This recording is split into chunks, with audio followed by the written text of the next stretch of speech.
Right. Welcome to IGS's Family Tree Maker Special Interest Group for December.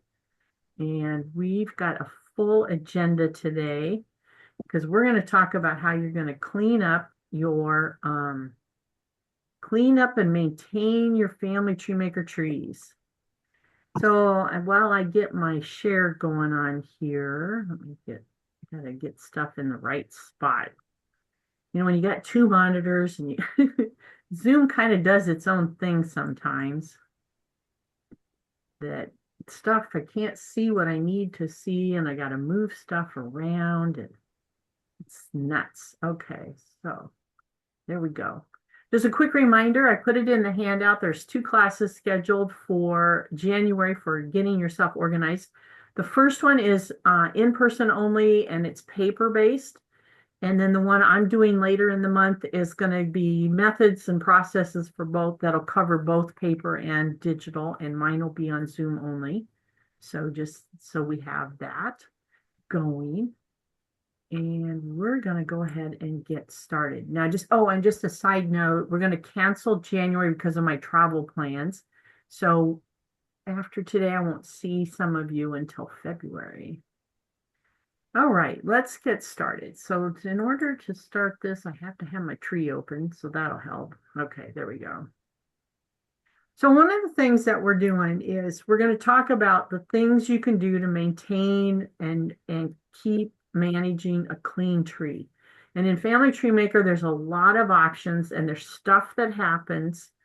And we're going to try to get through, all the kinds of things that you're going to find. We're going to talk a little bit about if you're syncing your tree to Ancestry, how do you find if you've got differences and what do you do about them? We're going to talk about finding unattached people. You may have added somebody to your tree, thinking they were a relative, just so you don't lose them, and then you lose them in the mess because they're not connected to the tree. There's a way to find them. We're going to talk about duplicate people and that nasty unknown spouse thing. We all have to deal with that. And duplicate entries on sources and duplicate media. We're going to talk about that. We're going to use some of the tools that come with Family Tree Maker. So things that are going to help you do that. So that's our agenda for today. So we're going to start with how do you prepare for cleanup? So what you're looking at is you're not doing research. You're going to be trying to clean up your tree. And one of the first things you want to do is compact the database, which we've talked about this in the past, but at the end of the day, behind what we see on our screens is a database. And the tool that Ancestry gives us is this option in Windows, it's under Tools and Options, or Tools and Compact File. And what this does is this will clean up the database, because what happens is it's full of, think of it as a giant spreadsheet with connecting links. So you put in a person and you add to that person a spouse. So now it has to connect to another person that's in your tree by themselves. They have their own data. And then they each have parents. So it's got to connect you to the right parents and them to their right parents and then to their siblings. And then if they have kids, and then if you get divorced and you marry somebody else, you got to connect to the right spouse and you have more kids and they bring kids. Families are messy. And the database keeps track of all of those pointers. And the compact process helps you clean that up. It goes through and just walks through your tree and cleans up those data points so that it's working properly. So that's why it's important that when you do a backup, you do a compact, the file. I've noticed it's much faster with the new version in 2024. I always check this box here on this compact, perform a backup before I compact the file, because when you compact the file, you're making changes. Even though you're not making changes, the system is making changes. And then if you open it up and it's all gobbledygook, you've got a fallback. You can go back to that backup. So I always say do that. So I'm going to compact my file. I'm just going to walk you through this. I use this custom directory, and I have this backup to an external hard drive I have on my desk. So that's what I always do. It automatically, I have it set so that it will add the date, today's date, to the name of the tree. And I say, okay, and it's going to back up everything. So this is the same backup if you do file backup. But I can do it right before I do my compact, and then it compacts it all. So I'm just going to say, okay. Okay, again, there we go. So it's doing the backup and I can watch it. It's copying my tree data. That's the .ftm file. And then it'll move through my pictures, JPEG files. So you can kind of watch it. I don't have this tree is shy of 4,000 people. You guys know I don't put a lot of media in my tree. So I don't have a lot of pictures, but I do have some. And so I want to make sure they get backed up when I do my backup. So, and you can see I have .m4v files. Those are the video slideshows that we'll talk about somewhere down the line. You can create a slideshow out of your information in your family tree. So you can watch this go through and you do that backup. And then as we start looking at the people in our tree, and now the backup is done, and now it's going to compact the tree. It's going to restart my tree, and it will tell me how much it cleaned it up. And I did this yesterday, so it shouldn't be much. So it's checking all the files.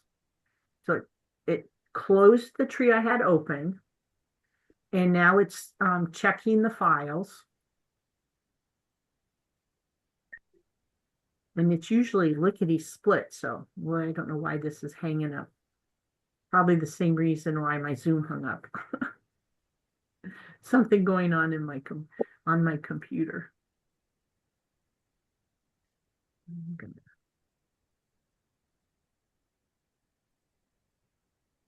Oh, I know what's going on. My OneDrive is processing, so let me. Maybe you should write Santa for a new computer. The problem with that is my husband's made a decision. We're staying on Windows 10, and he's my tech support. So Yeah, I don't think that's you can buy them with 10 anymore. Nope. I think it was my OneDrive was running, so that we turned that off.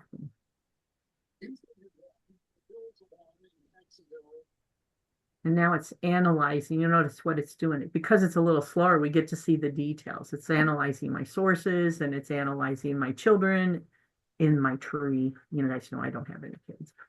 And now it's compacting the files. So it went through all those little buckets, all those little pointers to all that data that I have in my tree, and now it's clean. The other thing that in order to prepare for this analysis of your tree, oh, wow. This could be an exciting day today. Let me get some other stuff to close down.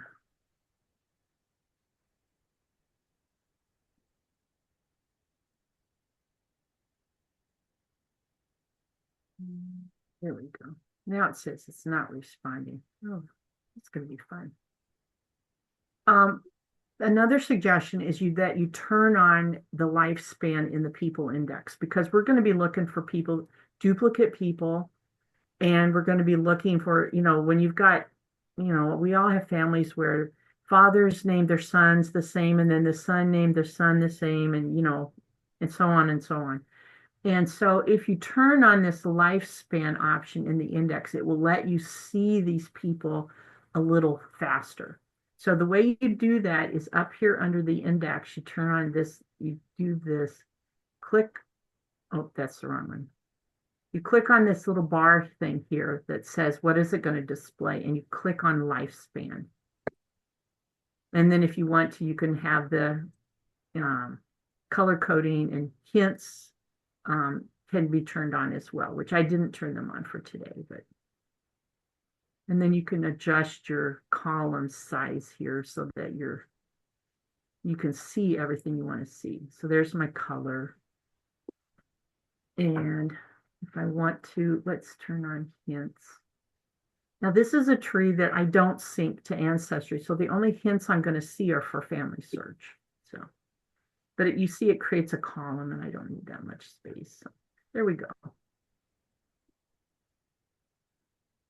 And now I can see that I have Enoch Jr. and Enoch Sr., and I can tell, even though I have the senior label there, some of them didn't go by that, and so I can see by the years, even though it shows it on the tree, pedigree tree.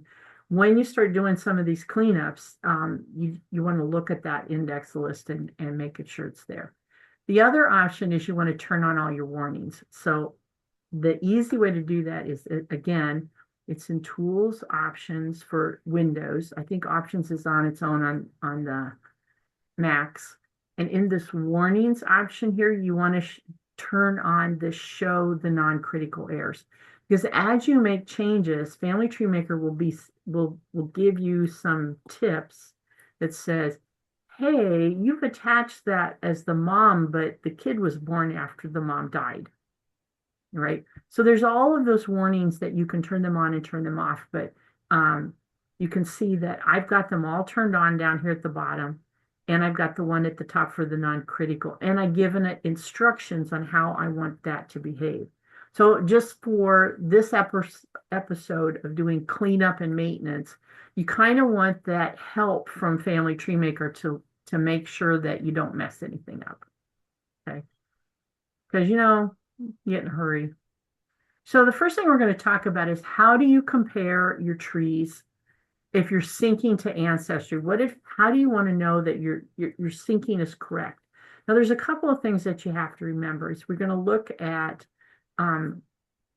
people count. And in order to do that, I need to have a tree that syncs. So I'm going to open this other tree up for this episode. And I'm not going to open up Ancestry because I put the links into the Ancestry piece there in the handout so you can see what that looks like. And maybe this wasn't such a good idea. There we go. So you can see right here the number of people that are in this tree. Now I can see it in the people workspace at the top of the index, or I can go to the plan workspace and I can see it right here at the top of this panel here. And it tells me which tree is synced to in Ancestry. And you can see that it thinks there's been changes in both sides, up and down, which our sync and Family Tree Maker will always sync everything up and sync everything down. You can't say only one way. Now remember, if you've got people marked as private in Family Tree Maker, they will not sync up. So that could be where your difference is at. But in Ancestry, you can go to the tree overview in your tree, and you can look at the summary panel. And that will give you the count of how many people and how many photos and documents and all of that kind of stuff that in that tree. Okay. So if your people count is the same, then you know that everything is syncing fine. But if it's different, you might want to make a note, a list somewhere of all the people that in Family Tree Maker that you've marked as private. Now, there's not an easy way to find them. So, and I tried to do some reconnoitering to see if there was a way to identify them in some of the custom reports. And I couldn't find a way to do that, but I haven't given up on that. So I might play with that while I'm in Spokane. We'll try to figure out what that means. But if you want to look at the differences, you can look at, you've got in the people workspace on Family Tree Maker, you've got the alphabetical list. Now, you might want to sort it so that it does the same view that you have in Ancestry, because Ancestry always puts first name first. So that you would change your sort right here to given name, family name. So now it's given name, family name order, so that it would be more similar to what you're going to have in Ancestry.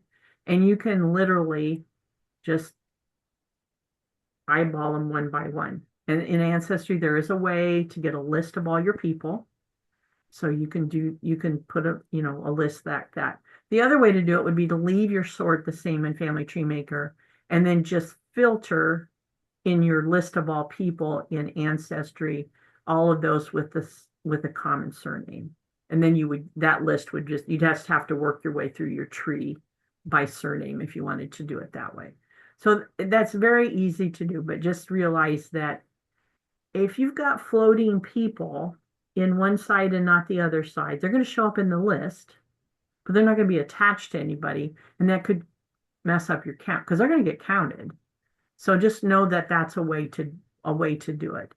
So there's another option, which is a little more technical, which is you can copy them down into a spreadsheet and you can create a report and export them all into a spreadsheet and do a compare within a spreadsheet. That's a fairly technical approach. I've given you all the step-by-step processes to do that. I'm not going to walk through that today, but that's another way to do this compare. Than if you've just got, go through them one, twosies at a time. Because within Excel and I think within Google Sheets, there is a way to compare two sheets in that space, and it will highlight those that are different. So there is a way to use some tools to make that a little easier. But just know that there's an easy way to just look at your count of people, and you can look at the same count in Ancestry and kind of just work your way through it. None of these things we're going to talk about today are easy and time saving. They're going to take a lot of time, and you're going to take that deep breath and you're going to say, yes, this is going to be worth it for me to clean this up. Okay. But know that if you're syncing between Ancestry and Family Tree Maker, they will follow that rule that if you've marked them private in Family Tree Maker, they won't go up, and everything will sync eventually. So there's that. I'm going to see. We're going to close that tree because I don't think I need it anymore.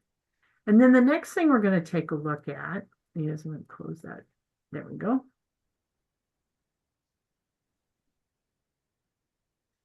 The next thing we're going to look at is the data errors report. Now, this is a super, super helpful tool because you can choose what you want to look for. Okay. So it's a little overwhelming when it first comes up. So it's under the person in the collection tab here. Why is it doing? Oh, okay. Under person reports is the data errors report. And when you first launch it, it's going to include all the errors possible. Okay, so just know that that's going to happen before you can fix it. So don't pay attention to what comes up when you first get it, because you're going to go, oh my. Because you see here, it's gathering all the data from my tree. And what we're going to do is we're going to click on this little icon here to say what to include. And when you first open this, it's running against whatever the default is. So it's going to run against all of the errors possible. And mine defaults to the extended family. So it's not looking at my whole tree, just the extended family, but all of the errors. And I'm going to cancel that because I'm going to tell you right now, it's like 38 pages of errors. Okay. And that's going to be way too overwhelming. So you're going to come into this little box here, and you're going to pick what you're going to work on. So let's start with something that you might be really curious about. We're going to exclude all. We're going to click the exclude all, and it takes all those check boxes out. That's way easy. And then we're going to click this person error. We're going to say person is unattached. All right. So they don't belong to anybody. They're just hanging out by themselves. And I'm going to mark it all individuals here. So I'm going to say okay, and I'm going to update that to say all individuals. So I want it to look at my whole tree, and it's going to bring me back this. Now, there's a tip here is when you get this report, you see the default here is the base report title, and it says data errors report. You might want to add something to tell you what this report is. All right, so unattached people, unattached persons. So in this particular tree, you see I have one, Joe neighbor. So I have one person. He's clearly been set up as a test person because it's not somebody's really. But if you've got 3 or 4 people in here, you can go to their page right from here. See, this is a hyperlink. If I click on that, and it's going to, okay, where did it go? It's supposed to open up. There we go. So it's going to open up this little panel of what I know about Joe. So if I had added him with some notes, maybe I had some notes on him. There's no notes. So, and there's no notes over here, person notes. And there's no media. So it says I have 2 facts, a name and a gender. Well, okay. That's probably what he is. He's just hanging out there. But you might have somebody that you've added intentionally. They were someone with the same surname, and they were in the right town, they were at the right time, but you didn't know where they fit, and so you put them in your tree. And you could have put them in your tree on Ancestry, and then they sink down, right? So this is an easy way to find those unattached people. But as you look at the other kinds of reports that you can decide you want to work through, maybe what you want to do is, because if you mark them all in your 38 pages like I have, you're going to get all those people that you know are married, but you don't have a marriage date yet for, because it's going to say marriage date missing, right up here. Birth date missing, marriage date missing. Now, maybe you want to have a project that you want to go find all those marriage dates. So maybe that's the report you want. You want to find all the people that have a marriage date missing, or birth date, or maybe you want to find the people who have weird characters in their title, or maybe they have a title and you've now decided you're not going to use the title field anymore, and you want to find all those so you can fix them. So you click on name contains title, right? Or any of these other errors. Now, these at the top are people-specific errors. So we just went through the person is unattached. Or maybe you're wanting to set the preferred spouses. And so you want to go through the people that don't have a preferred spouse, or they don't have a preferred parent. And you can click those and get this as a report that you can work your way through. But just know if you click them all, you're going to get one person, and you're going to get the fact that you don't have a birthplace and you don't have a marriage date. You're going to get like 5 or 6 errors for that person, which is fine. I mean, maybe that's what you want to do. You want to work through that person, but you're going to get that for everybody. And depending on how you've created your tree, and if you've done it like I've done it over time, you've changed the way you do things. So some of these don't make any sense, but this report can say, but just remember when you change the rules here, update this report so that if you want to save it again, or maybe you send it to the printer, maybe you've got a page worth of stuff and you're just going to check them off. You're going to print it and you're going to check them off. Just make sure you update the title so that you know what you were working on, because that way you're going to look at that data error report and you're going to tell by the potential error pretty much what it was, but just, make it clear to yourself, unattached persons. So that's just a tip for the day for that one. So that report can, it will auto-generate. It will get you lots of people. I always make sure I use the little show divider between all of that kind of stuff. And I gave you some examples from my tree where I had people that, you can see here, unassigned person. I have this Jerome Resdorf, which I think is old stuff, but let's go. Let me go back to my people tab.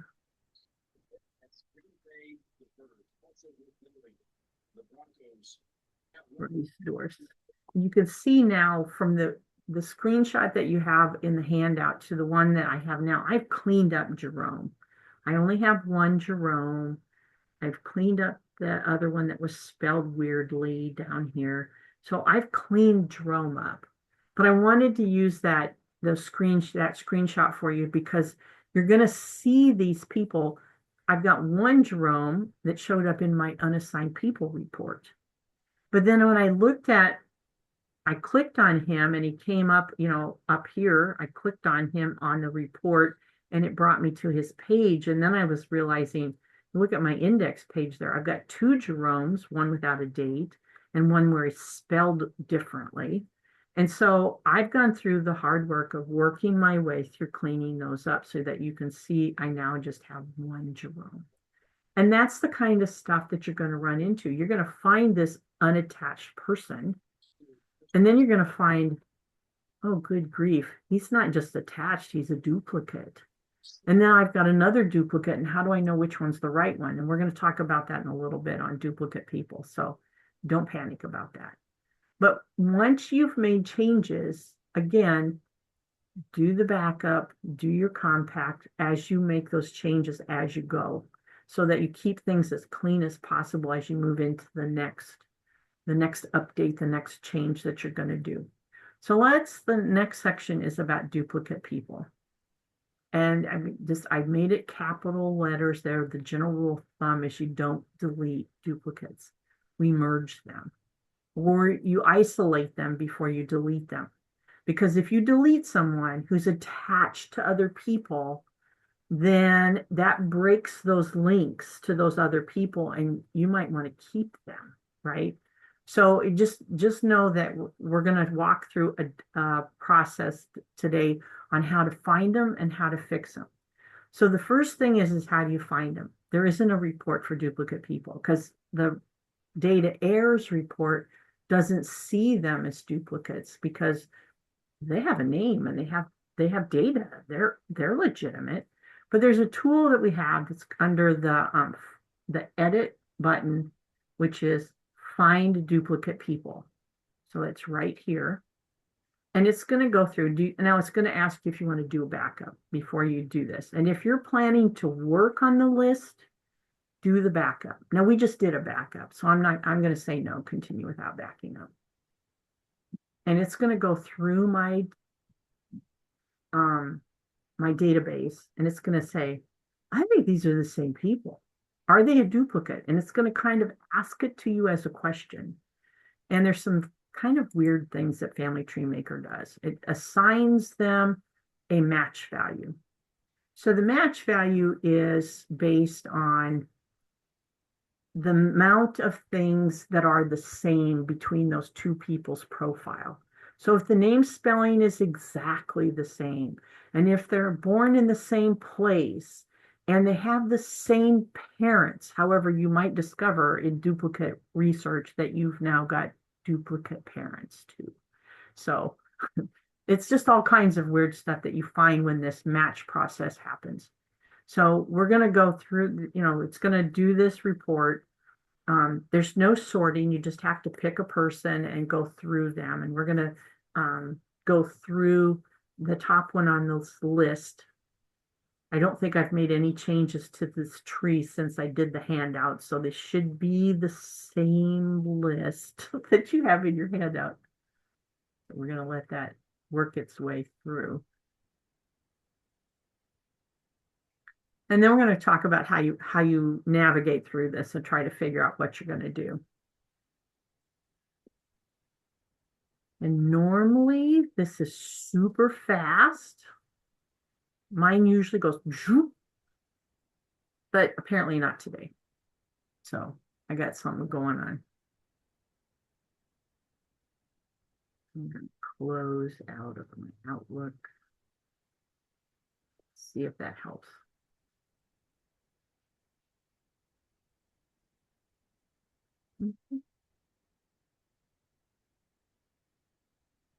Yeah.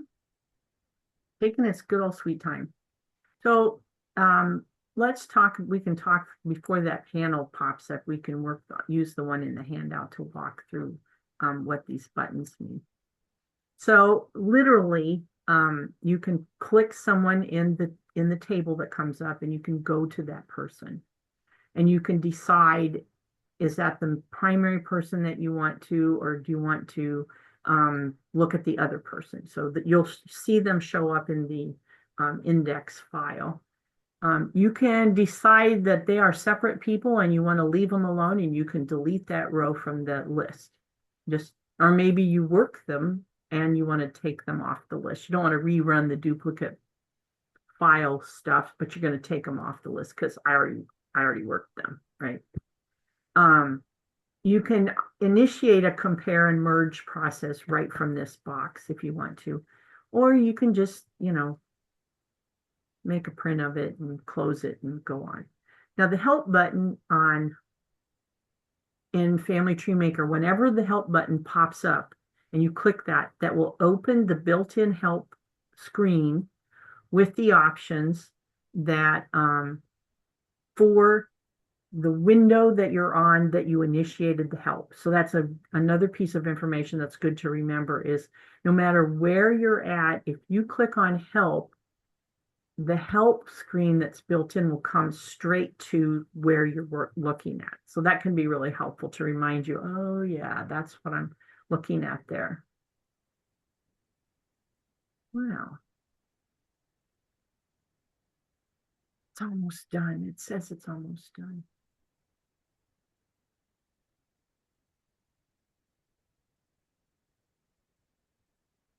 I only have this problem when I'm on Zoom. Zoom just takes up so much bandwidth, apparently. So, and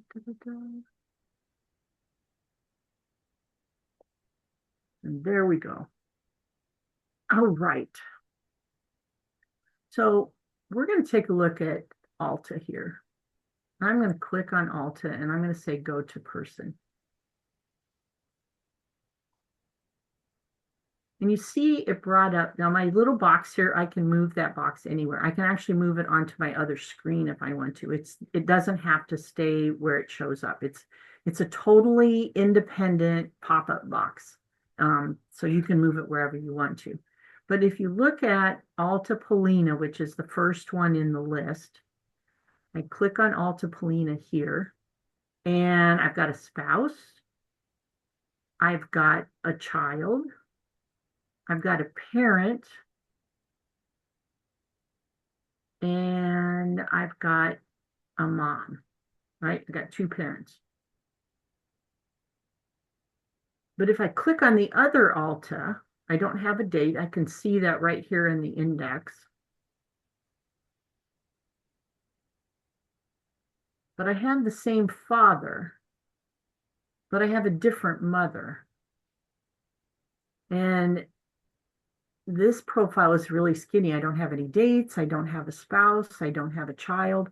So this is clearly something's amiss with this record right here for Alta. Very, very skinny.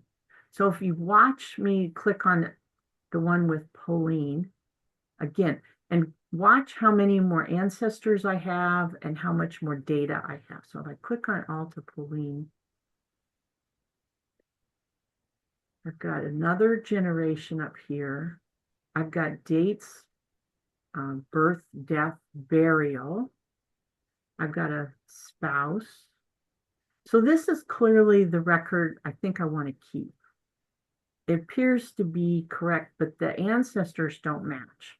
In this one, I've got mom with, well, did she marry someone named Grund? I mean, you look at my data here, something's goofy here on this parentage. If I go back to the plain Alta, I see Anna married a Claire, and Mary Ann, the mom, has Grund as her middle name and Claire as her maiden name. So this is more complete, but it's on the profile that's more skinny, right? So there's a lot of things going on here that I'm going to want to double check about before I make any changes. And so I'm still going to need to confirm which way do I want to do this. Now, the easy way for me to do this is I could click on Dad looks like he's the same. I only have one Joseph Nicholas, so that's good. So, but when I look at Marianne Claire Grund, I have this profile. But when I go to Nicholas, Joseph Nicholas, you see here I've got three spouses. And you see what I've got. I've got Marianne Grund, which is wrong because that's her mom's maiden name. And I have Marianne Grund Claire. So this is really should be my preferred spouse. And then he has another spouse. So if I click on her, that takes me back to see what happened. I get caught in this loop. And so you're going to have to think through what you want to do. This is the correct name for his spouse, but I have this child is the wrong child, right? I've got this child attached to the wrong mom, I think. So if I go back to Grund, and I've got both kids attached to both women. So in my mind, I'm going to go back to the correct mom. I'm going to go to Alta here. And I'm going to detach her because I'm only working on Alta right now. So I'm going to take Alta, I'm going to right click. I'm going to detach her from, oh, this is fine. Cancel. I'm going to detach her from those parents because I don't want to. So now she's going to hang out there by herself, which is fine. I'm going to go back to Dad. I still have Alta Polina attached to the wrong mom. See what I still have the wrong mom here. So I'm going to have to do that too. So Alta Polina, I'm going to detach from this mom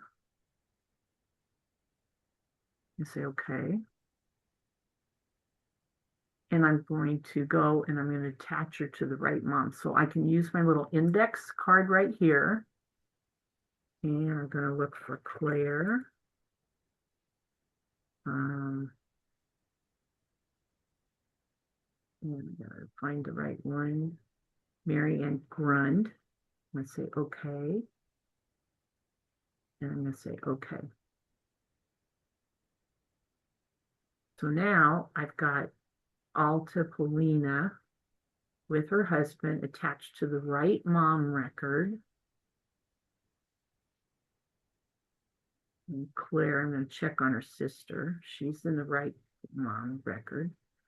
So I'm going to look at this marriage again. I still have Ruth Claire attached to the wrong mom. So I'm going to go ahead and fix that part. So you see here, I've got two dads and two moms, and I'm going to detach her from this one. Say, okay.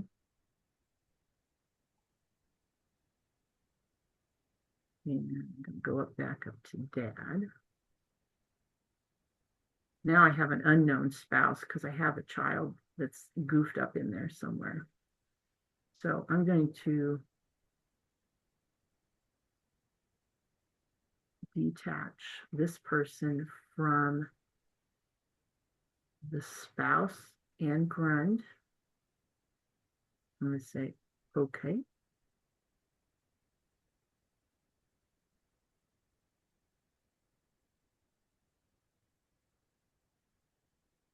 Now I have two unknown spouses, which is fine. And I'm going to set spouse order. So I want Mary and Claire to be my preferred spouse. I'm going to move her up to the top. And I move Christina up one and I'll put those unknown spouses. So something's happened here. So I'm going to say cancel out of that. Okay, so I've kind of made myself a bigger mess that I'm going to have to clean up later. But you can kind of see how you need to work through each of these in order. So now I have Claire Rose. Let's see if I get Claire Ruth figured out here. You know, I just want to demonstrate that this is messy.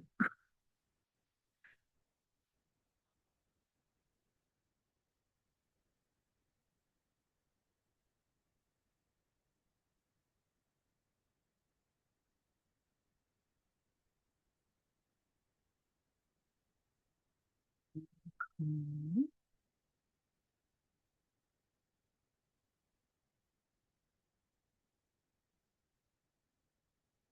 And you can see I can expand this box here, and I'm going to detach Clara from the dad with the unknown spouse. I'm going to say, okay.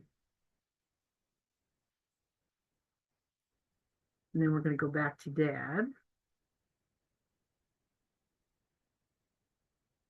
Now he's down to 3 spouses, which is good.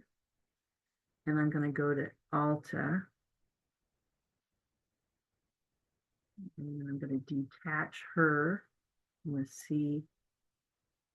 So she's got the right parentage. So that's good. Cancel.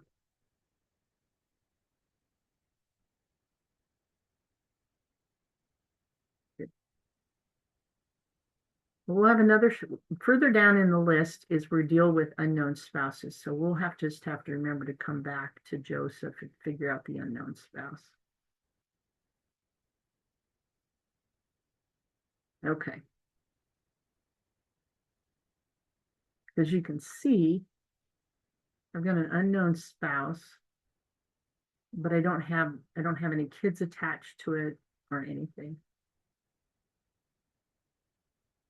Okay. So have we fixed Alta?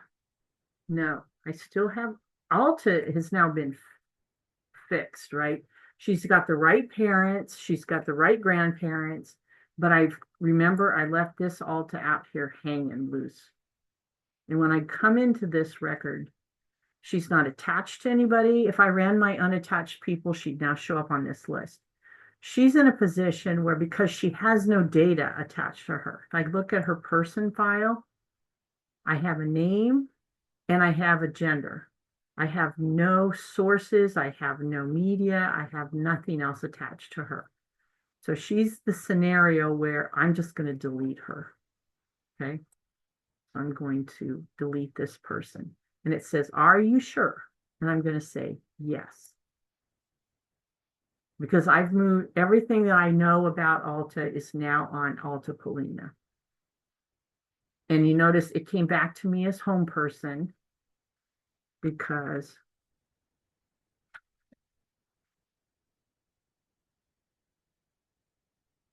um Alta, I was clicked on Alta, I deleted her from the database, and now she's gone. So it doesn't know what to do with you, so it takes you back to the home person.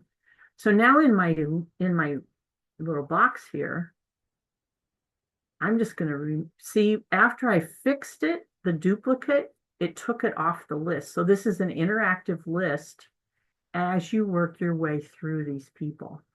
Okay. So just know that, I gave you my analysis of what I was going to have to do. So I was going to need to research to confirm all those things. And what I had done outside of creating the handout and what I just showed you today is I confirmed that Mariana Grund Claire was the name I want to keep for the mom. Those ancestors are correct. I don't have any duplicates there because Grund Marianne should also now be gone. But let's double check. So there's Mariana Grund attached. So I still have a mess with this mess right here. Another day, another research project. I'm just going to make a note that I've got to figure out why I have this out here and how this little part of my tree, it seems to be setting off by itself, right? Because I don't have any kids here. I only have Mary Ann as a kid here. Henry and Anna only have Anna. So this is a little family cluster that's all messed up still. So I've still got to figure that out. So I fixed the duplicate record, but I still have to figure out Mary Ann Grund. So I'm going to make a note to do that off camera. Because that's the kind of stuff that you run into. Now, the reality is what I've been trying to do is add it to, I'm going to create a task. So I'm going to create a new task. In my plan view, I'm in task tab. I'm going to create a new task. I'm going to say, clear up the issues with Mary and run Mary and run clear. And I'm just going to leave that as a high priority. And I'm going to say, okay. Now, I made that a general task. I could have left it. I could have made it a task over here under Mary. I could have to get on the right view task. So see if I had done this here, I'm going to add a new one here.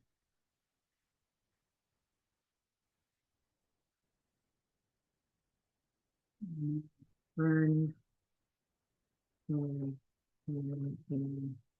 grind layer.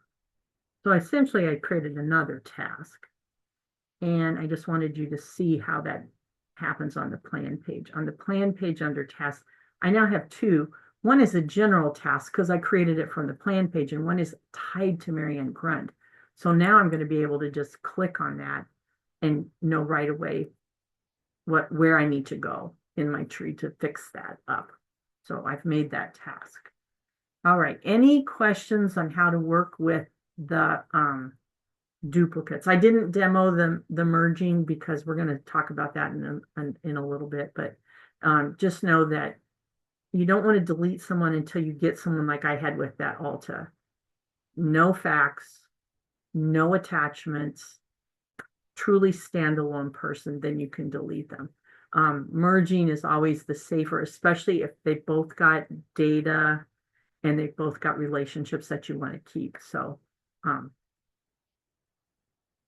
I've got that tip there for you. So now that I've done that, I would normally compact and back up and compact again because I've made all those changes. I've changed spouses, I've changed parenting, I've changed relationships on 4 people there, both of the daughters and both of the parents. So that would be a good time to just do a backup and recompact, but we're not going to do that quite yet. So the next section we're going to take a peek at is merging duplicate people. So this process is going to be a little trickier to demo because I don't think I have any that show up really cleanly. So edit, open the person tab. Let's see. Person, merge 2 specific individuals. No, I'm not going to back up quite yet. But what you can see is that I am probably, I'm going to look down through here. I thought I had somebody identified. I did. Let me think about this. No.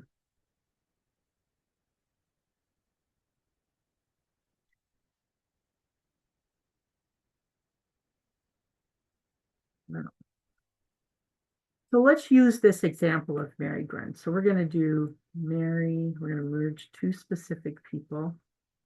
And I'm not going to back up quite yet. And it's got me selected on the person I have selected, and that would be the person that you want to keep. So I'm going to kind of cancel out of this, and I'm going to go back to Mary Claire. Mary and Grund.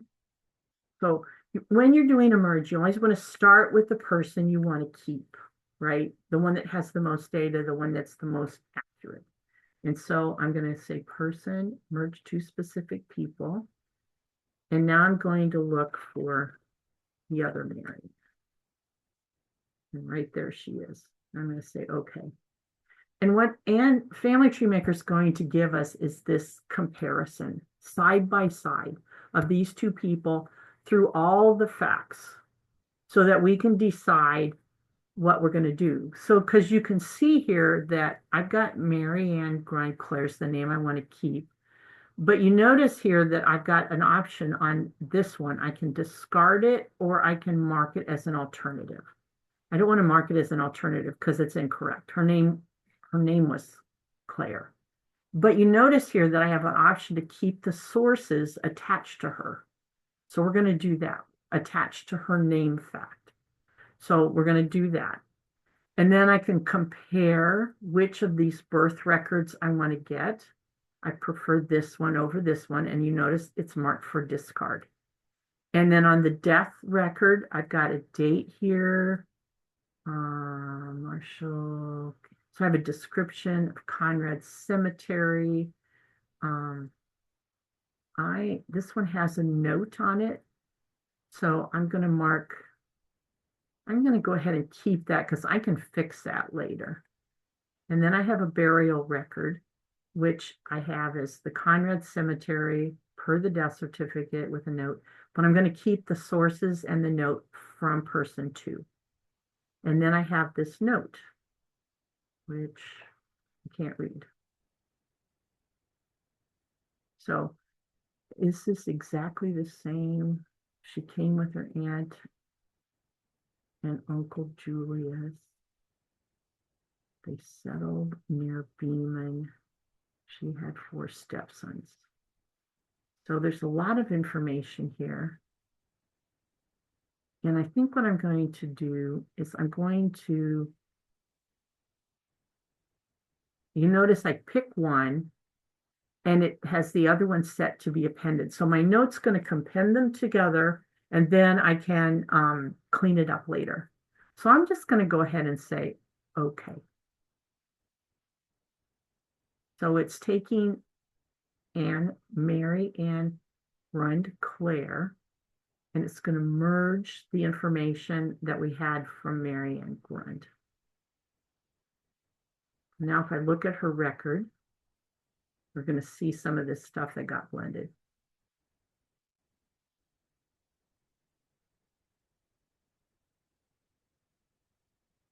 You see, I have a note here on the death record.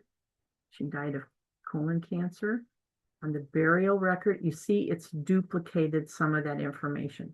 So memorial ID, I'm going to keep the second one. I'm going to delete this first one. I'm going to remove that information that was copied before. And I'm going to keep that 2 children. I have a note here still that I have to do a cleanup. And you can see that it merged my 2 immigration notes together. So 4 stepsons, immigration. And I've got this in here like 4 times, immigration. She had 4 stepsons. They settled near Beeman. Because if I do this, she had 4 stepsons. She had 4 stepsons. She had 4 stepsons. So this is all duplicate. So I'm going to clean that up and just delete that. All right. So now the question is what happened to Mary Ann Grund's family? So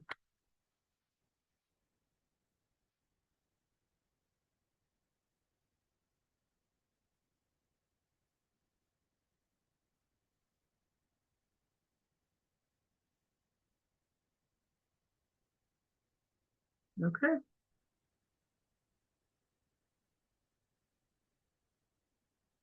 We have 1 Anna Grund.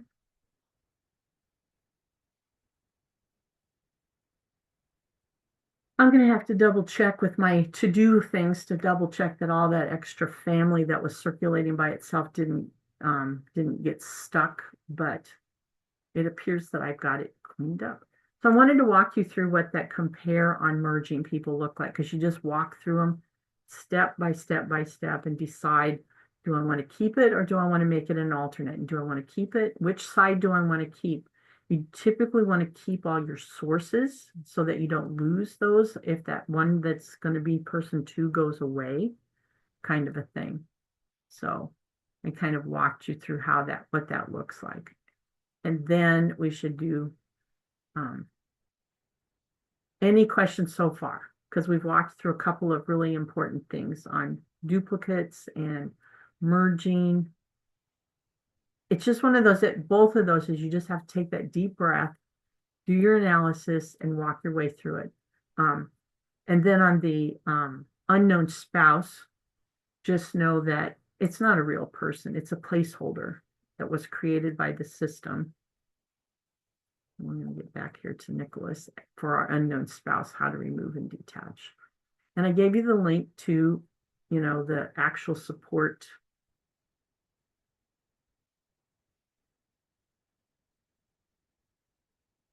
All right.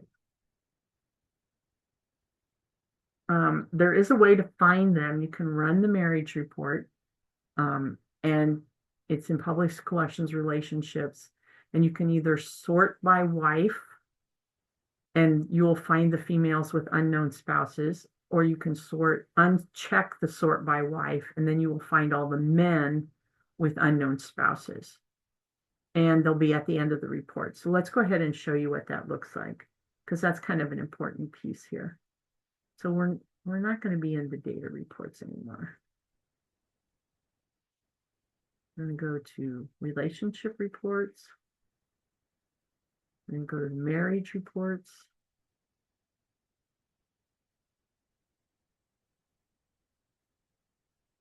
We're going to do all individuals because I'm checking my whole tree.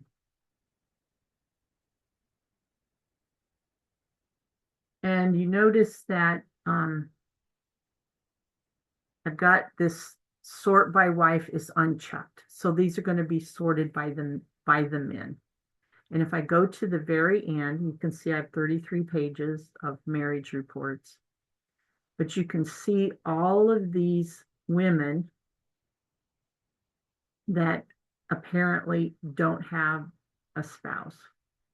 So I'm going to click on Nicole down, and we're going to see what's going on with her. So she doesn't have a relationship there, but somewhere the system thinks, so I'm going to open her up.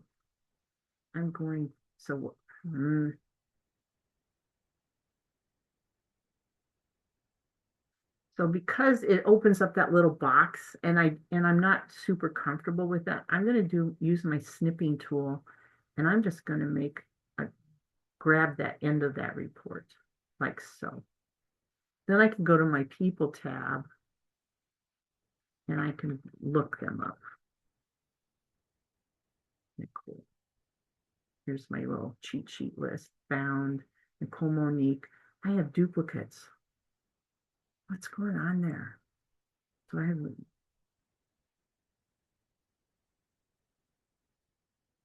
have her with two different moms.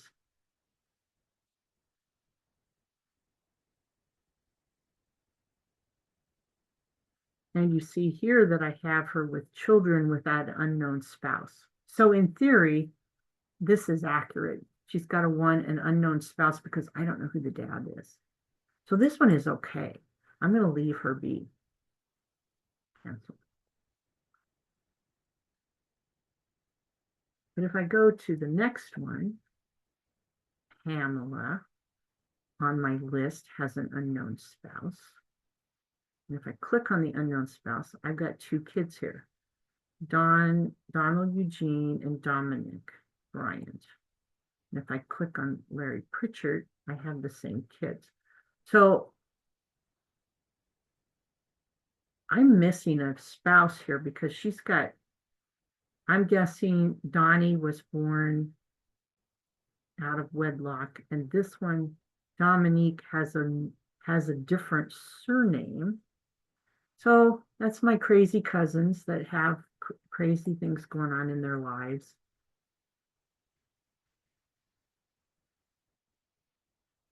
And you can see here, again, I have children with an unknown spouse. So that's correct. I don't know the spouse. I just know there were kids. So that's the way you work through that list. So, here's what I did. I just started working through this list. Now, if I take the report, publish, and I check the box, sort by wife, now I'm going to get a similar list at the end of this report for all the men. So here are all the men that don't have a spouse that potentially, and here's Nicholas. We know he has an unknown spouse, right? So we've got to clean Nicholas up, Joseph Nicholas up. And if I click on him, I can see here I have two spouses. I have this unknown spouse.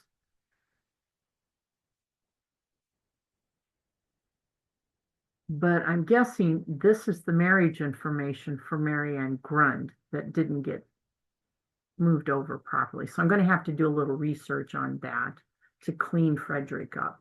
But once you fix the fact that is causing the unknown spouse as a placeholder, the unknown spouse will just go away. You don't have to delete it. You just have to clean up what's going on there and figure out what's real. Okay. And the step-by-step is in the handout, so you can figure out how to do that. You can detach from the wrong person and the right person.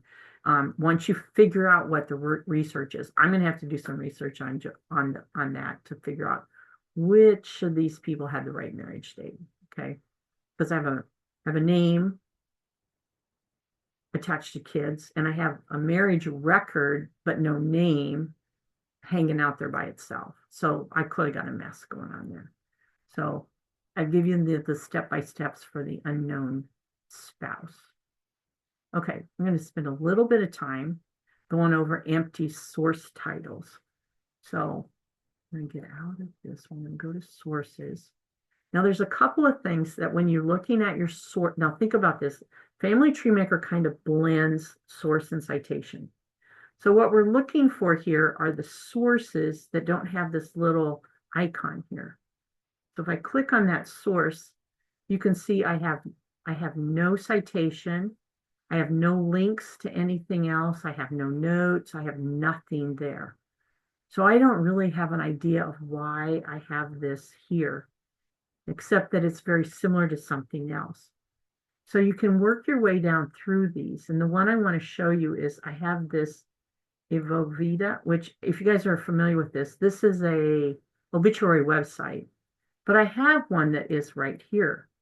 So I have one that's correct, but I have this one that is incorrect. There's nothing there. And so I'm just going to go right click and I'm going to delete that source because I don't have anything attached to it. I have one that's correct. These birth announcements, I kind of could do the same thing with all of these. There's no icon, there's no citation, there's no link, but some of them, and I've got some down here, is I want to hang on to them because there was a reason I put them in as a source, and I need to figure out why that was. The birth announcement, that one's probably from Facebook because my cousins have started using Facebook for birth announcements. So but that's how you find them. And you just have to look through them and decide, if you think you might know where they're from, go ahead and right click and delete, or you can go in and you can also go into edit, manage sources right here and do the same thing. So you get a different presentation. You'll just have to find the one that you want. So let's say we want the birth announcement one. Now I could edit it if I wanted to make some notation on it, or I could delete it from right here. Okay. So you have to work through how you're doing your sources and all of that. the other class of sources that you might run into are these down here that are unlinked. So at the very bottom of the sources list, you're going to have this. I have 39 of these, no source citation included, but I have a link to a fact. The fact is the death record for Charles Katzer. So I'm going to go ahead and click on that one. And I'm going to go over here and see what did I do with him. So it's going to bring me over to his people page, to the person's profile. You can see I have a no source, but I have notes. Died of a heart attack. I have a person note. So I added a note to the death record, but I didn't have a source for that death date. So it's unlinked to a source because they don't actually have a citation. But I didn't know where else to put that at the time. I wanted the note attached to the death, not to his person, because person notes sync to Ancestry. And I didn't really think that I should do that. So I still need to, I could go in here now and make a task that I need to find his death certificate. And then I can update the source and get that all squared away. So that's kind of what you're working through on when you're looking through these unlinked sources, is you've got something on that record. I'm going to go down one. I've got a birth record for Raymond, and I'm guessing it's the same thing. You see, I have a no source citation, but I don't have any detail, but it's linked to a person and a fact. And you can see here under birth, I have a note. Old age card gives date of birth as 806. And I have two no source citation. So I'm going to have to figure out what I'm going to do about that for his birth. So you see, I have a note on that talks about his date of birth is different than what I have here. So I got some research to do with those. I don't tend to worry about those too much because clearly I don't have the research. I didn't have the source for that. So I can't clean it up quite yet, but it's kind of hanging out there as a to-do to work your way through it and clean it up. So, and you can do the same thing with duplicate sources. So the common thing that I ended up with, and I've cleaned some of these up, is I ended up with creating a source citation I ended up with a source for every single one of my citations. So while I had the 1850 census record, I had the 1850 census for this citation in attached to George Henry.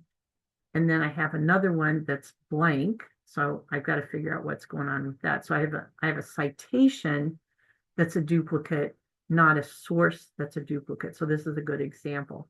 Here's my example of and initially each one of these had an 1850 US Census, Federal Census source. So I've combined all of the sources together and created the citations separately. But now I've got duplicate citations that I'm going to have to clean up. So you can see that. And then some of them, you'll see I have the duplicate here is attached to Samuel F. for name, birth, residence. And the next one is Jacob Finley.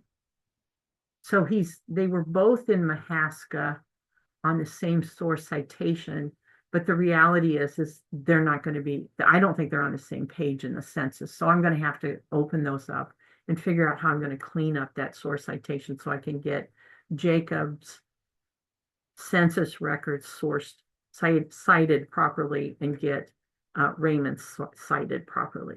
So that's what happens with the duplicate citations. And I can go in and look at them. So if I click on Jacob,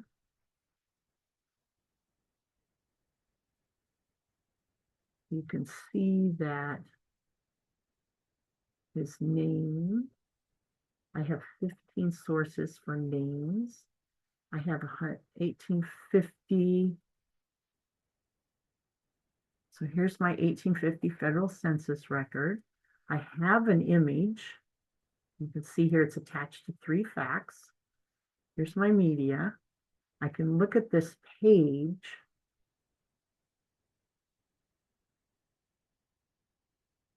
And I can see that this is John Coffin.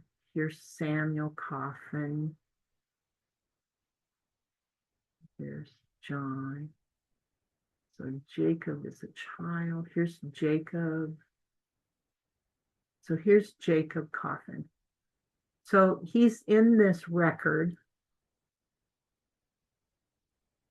I just have some cleanup to do here because I want this family record to all point to the same source citation, which means I should have a name, a date of birth, and a place for each one of these kids tied to cancel, tied to this same source citation.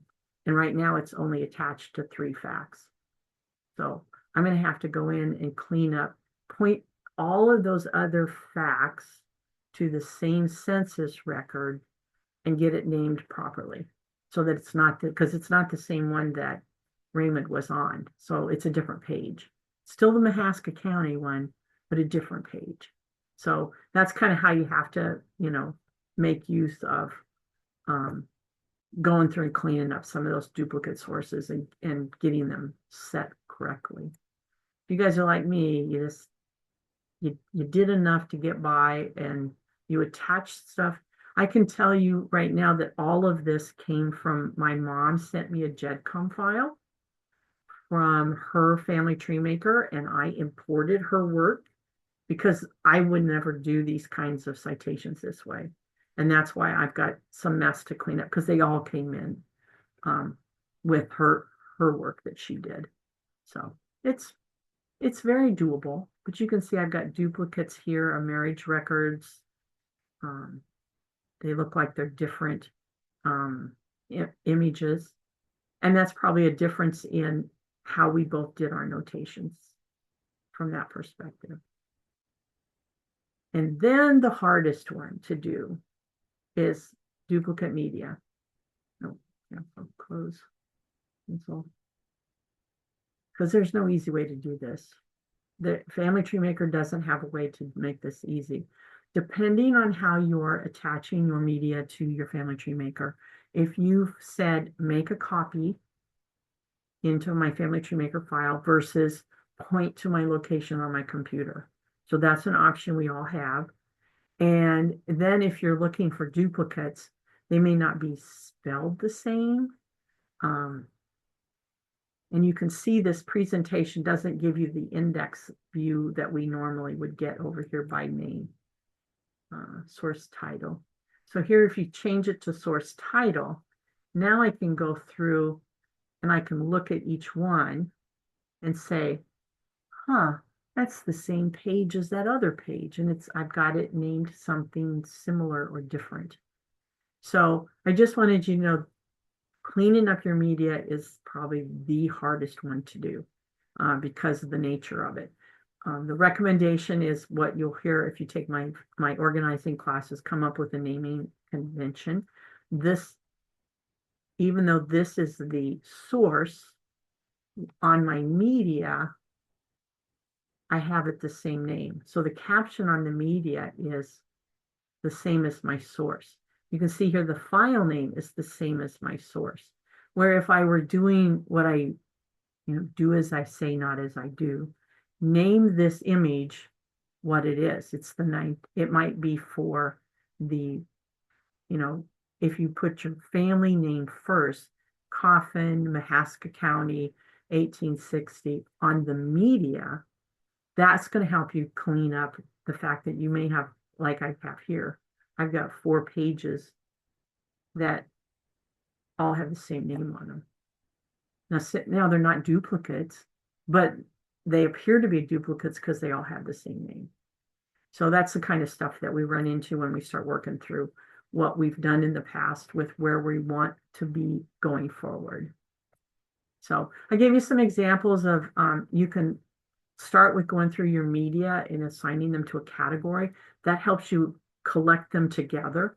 The categories are really straightforward.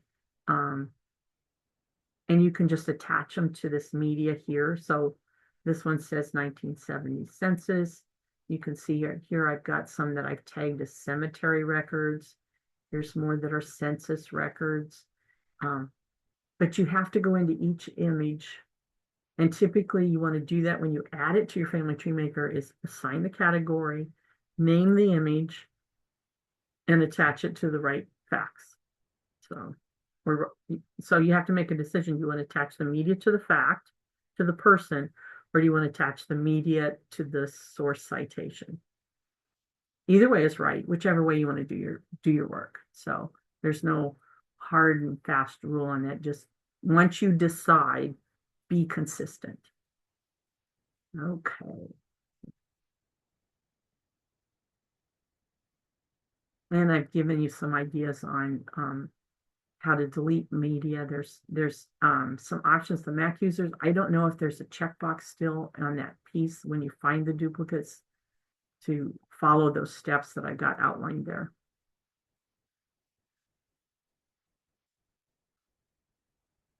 One of the tips there is if they are truly duplicates, like my example here is they have the same name, but they're not the same file. But if you have duplicates that are the same file, pick the one you want to keep and mark the other one as delete so that don't delete it right away because you might find you got other stuff linked to it or until you've worked through all of those facts that are attached to that image or the source citations that are attached to that image.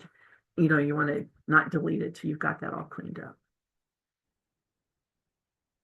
Any questions? I know this is a lot to try to mess with.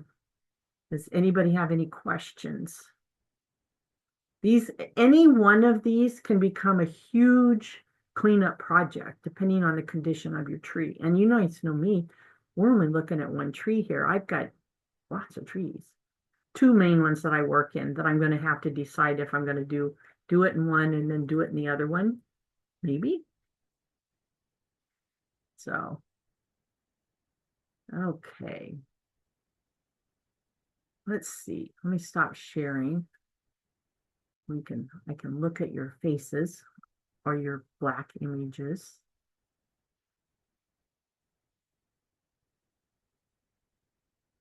All right.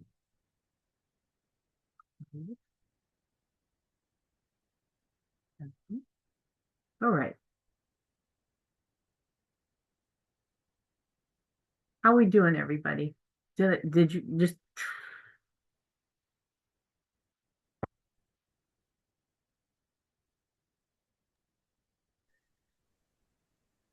I was Yes. sitting here looking at my media file, and it's like, how do you get to where you can put a tag on them or a category on them? Yeah. sure. Let me demo that. Let me share that back because that's kind of important on how you do that. Share. Okay, so let's go back to I'm just gonna do source title. And I'm just gonna pick one here. So in media, but you can see I don't have media. I got a lot of source titles without media. So let's pick one that's got media. So while I've got this right here, I can click on it and I can open this up. And right here's the categories on this media. So you can add a caption, which is typically, I've got the item checked on media that I use the file name as my caption. So if you notice down here, my file name is my caption, but you could uncheck that and make it whatever you want.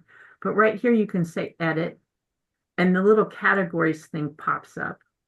And so you can pick the ones that are there, or you can see here, I created one called the 1900 census. So some of these are default within Family Tree Maker, or you can add your own. So whatever makes sense for you. Maybe you don't want to do cemetery. Maybe you want to use headstone, or tombstone, rather than cemetery, or rather than using other, maybe you want to create a category that makes sense for you, particularly in photos. Photos can become, cemetery photos, family reunion photos. Maybe you've got a whole group of photos from a family reunion. So maybe you just want to add the, 2001 Miller family reunion, and you just want to put all those photos in there, right? So you can make this as detailed as you want. Just remember that as you're working through it, is it going to make sense to you in another day or two or another month or two kind of a thing? So and the other thing is, Verlaine, is I'm going to close out. Okay, if I go back to the collection, even here with that highlighted, my categories is right here. So you don't even have to open it up if you don't want to. You can you can do that edit from right here. So, Okay. so if you get one, let's pick one of these census records. This one's highlighted. So this one I can see, maybe I just want to edit and I want to say this is a census and I say, okay. And I want to go to the next one and that one's already tagged. And I want to go to the next one because I've got them sourced correctly. I don't have them cited correctly, but I'm just going to go ahead and add these all to my census category and see. I can just walk my way down the collection because I can tell by looking at it that it's a census page. And then if you go back to media category over here, and I look at census, now I've got them all in here. Well, maybe if I've got enough censuses, I really want to go to like I did here. So you can see here, I've got this one. It has both 1900 census and the census category. So if I want to say edit, you can see they're both checked. So you can put them in as many categories as you want as well. So you just have to kind of decide where you're going to land on that. Did that help? Yeah. Yeah, it definitely helped. And then just remember on photographs, if you're syncing this tree, if you mark those photos private, they won't sync to Ancestry. The other thing that will happen is if you've already synced them to Ancestry and you decide you want to make them private, just mark them private. And in the next sync, the sync process will remove them from Ancestry. Now, if someone has already copied that to their tree, it's out there in the wild, but you can take it off of your gallery. All right.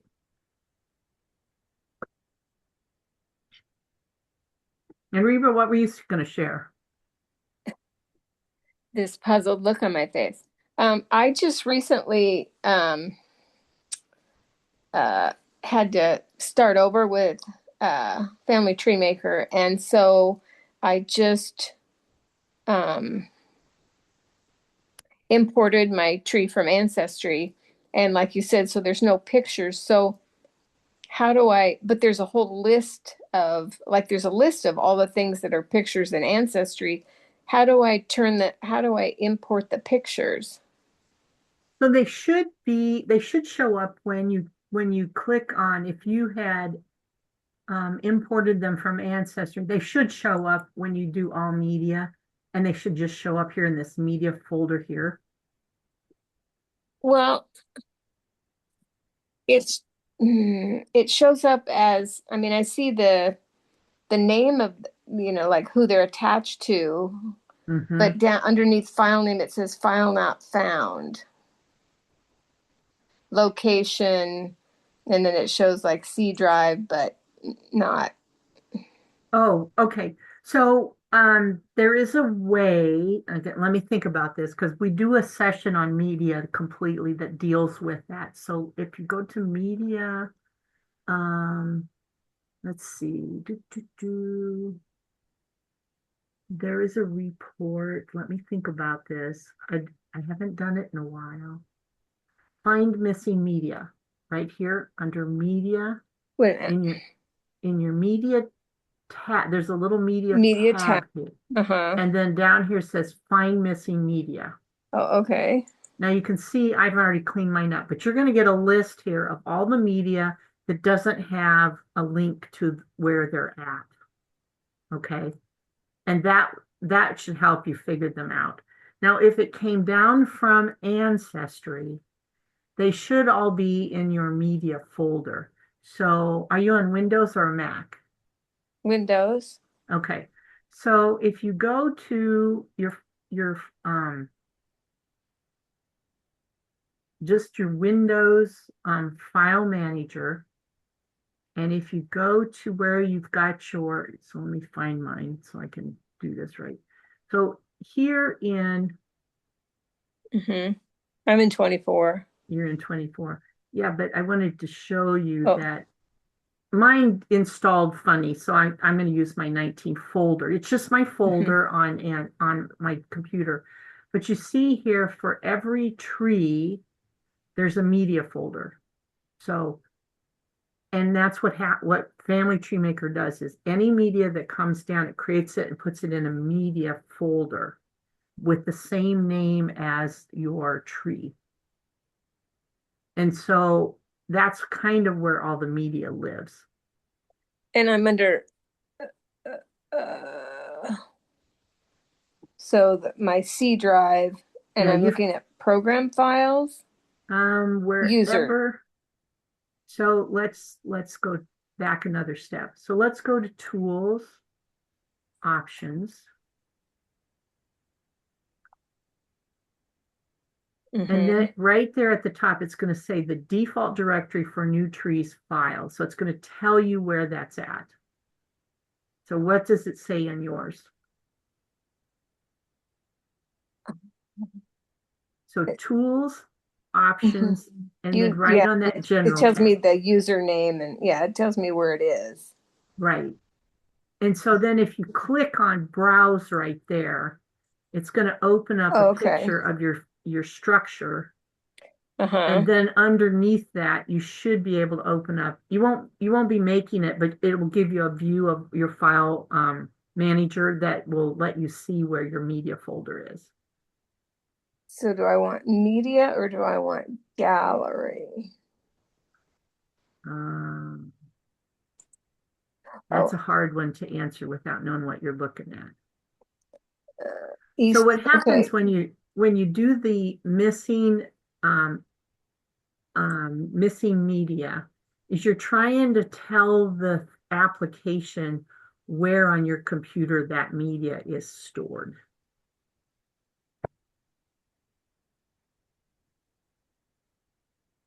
Are you in town, Reva? I am. Well, this could be something that maybe we just meet at the library and I help you. We take a look at it together because it can get really complicated in a hurry.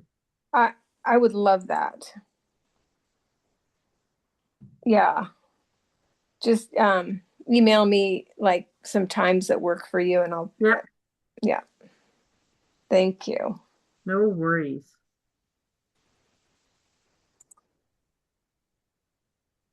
I got one other quick question, or I don't know, maybe it's not quick, but since I switched over to the Family Tree Maker 24, my main tree doesn't show up when I have like 3 trees in it. And I always have to go find the backup version and up.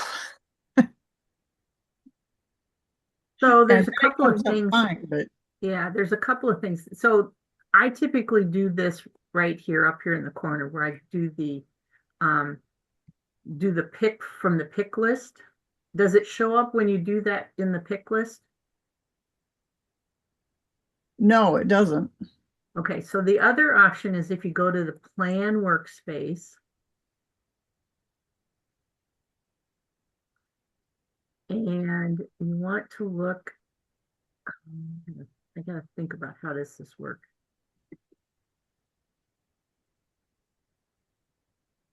Now there's an option for this, and they moved it. It's called Tree Browser. Under File, under the File option, there's this used to be, it popped up right here under the Plan option, but right here is this Tree Browser. And what this does is this is telling you where Family Tree Maker thinks your trees are at. Okay.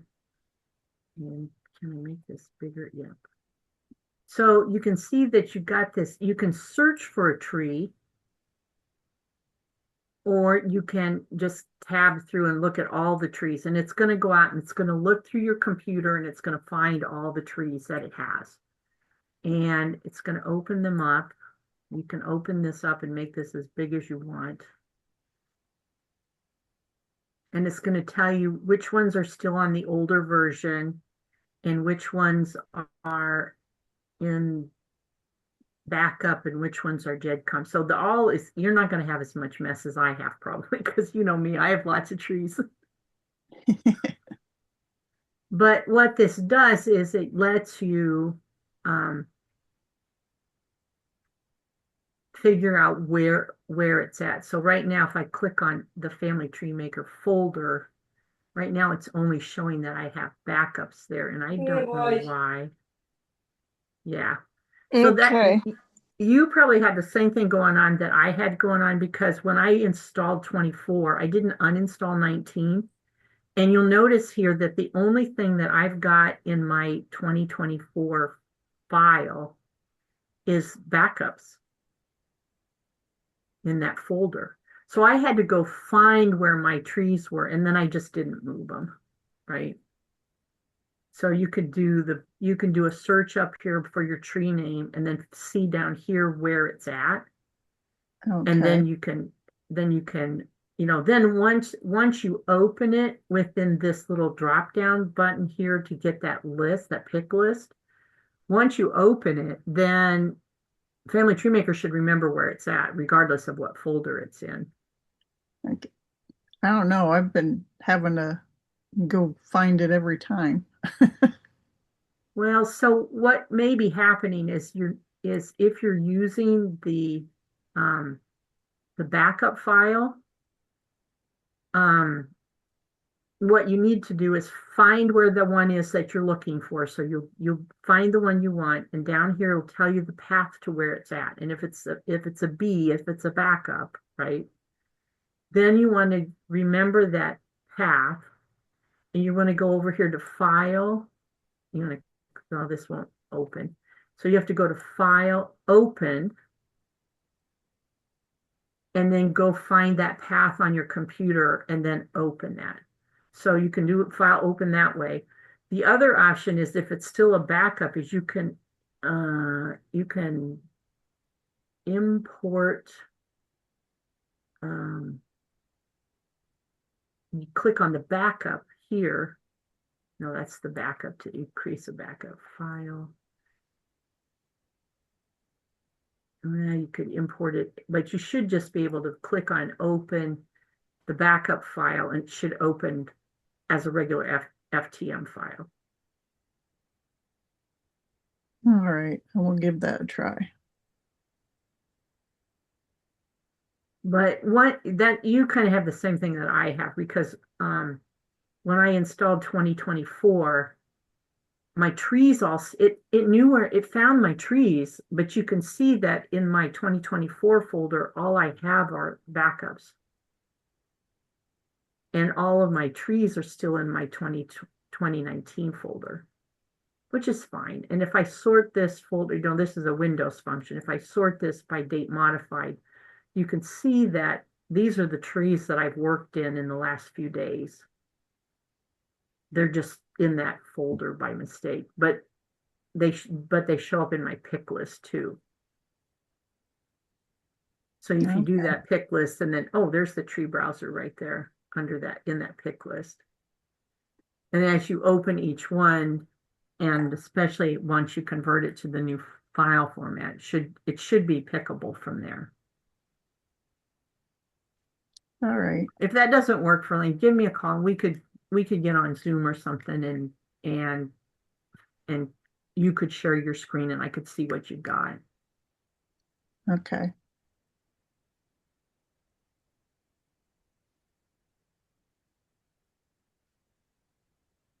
Cleaning up and maintenance. It all fits today.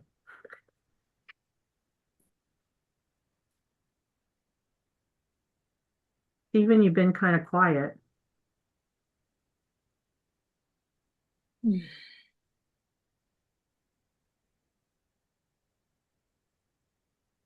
He's working his way through duplicate people or something.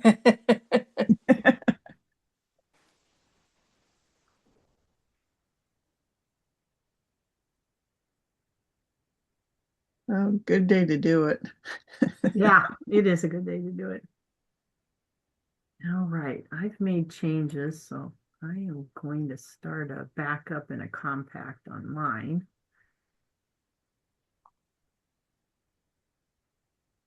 And you know, this is a tree that I've already backed up once today. So what I do is I modify the backup file name and I just add a letter to it so that I know I've done 2 copies.